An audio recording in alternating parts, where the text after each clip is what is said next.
ঈদ উদযাপন শেষে ঢাকায় ফিরতে শুরু করেছেন কর্মজীবী মানুষ, বিশেষ করে সরকারি স্বায়ত্তশাসিত প্রতিষ্ঠানে কর্মরত সহ যাদের ছুটি আজ শেষ হচ্ছে তারা এখন ফিরছেন। ফলে সড়ক, নৌ এবং রেলপথে কিছুটা ভিড় বাড়লেও চাপ নেই মহাসড়কে। তবে কিছু রুটে বাড়তি ভাড়া নেয়ার অভিযোগ যাত্রীদের। প্রিয়জনের সঙ্গে ঈদের লম্বা ছুটি কাটিয়ে জীবিকার তাগিদে রাজধানীতে ফিরতে শুরু করেছে কর্মজীবী মানুষ। গাবতলী, গুলিস্তান, যাত্রাবাড়ি, সায়দাবাদ সহ রাজধানীর প্রবেশপথগুলোতে সকাল থেকেই ছিল যাত্রীর ভিড়। তবে বিগত বছরগুলোর মতো এবার ভোগান্তি নেই বাসে। রাজধানীতে কিছুটা ভিড় বাড়লেও মহাসড়কে তেমন চাপ নেই। গাজীপুরের ঢাকা-টাঙ্গাইল, ঢাকা-ময়মনসিংহ ও ঢাকা-চট্টগ্রাম মহাসড়ক অনেকটাই ফাঁকা। তবে দূরপাল্লার পরিবহনগুলোতে ভাড়া বেশি নেয়ার অভিযোগ যাত্রীদের।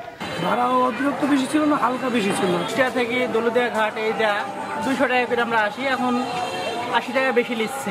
ভাড়াটা একটু এখন বর্তমানে একটু বেশি, এখন আমরা যাইতে হইতেছে, অফিস করা লাগবে।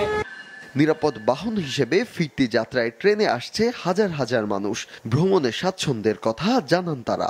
চাপ বেশি ছিল না, অন্যবার যেরকম অনেক বেশি ভিড় থাকে, এবার অত বেশি নাই। অনেক আরামে আমরা এই যাত্রাটা স্বস্তি দেখছিল অনেকটা।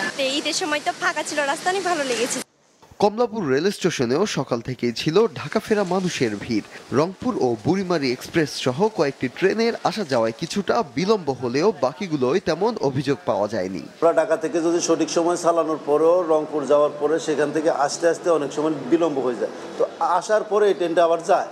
তো এখন যদি বিলম্বে আসে সেটা আবার ওয়াশপিট হয় আবার যায়, যার জন্য বিলম্ব যেতে হয়। তবে চাপ বেড়েছে লঞ্চে। ধারণ ক্ষমতার বেশি যাত্রী বোঝাই করে ঘাটে ভিড়েছে লঞ্চগুলো। অব্যবস্থাপনার অভিযোগে কিছু লঞ্চে ঘটে অনাকাঙ্ক্ষিত ঘটনা। ওয়াইফারকে হাত দিয়ে বলতেছে, এই মহিলা টিকিট দিয়ে যা।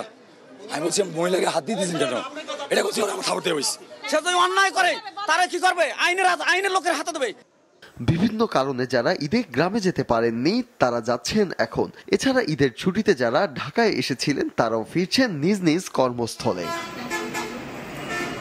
ফাহিয়ান হামিম, মাছরাঙা সংবাদ, ঢাকা।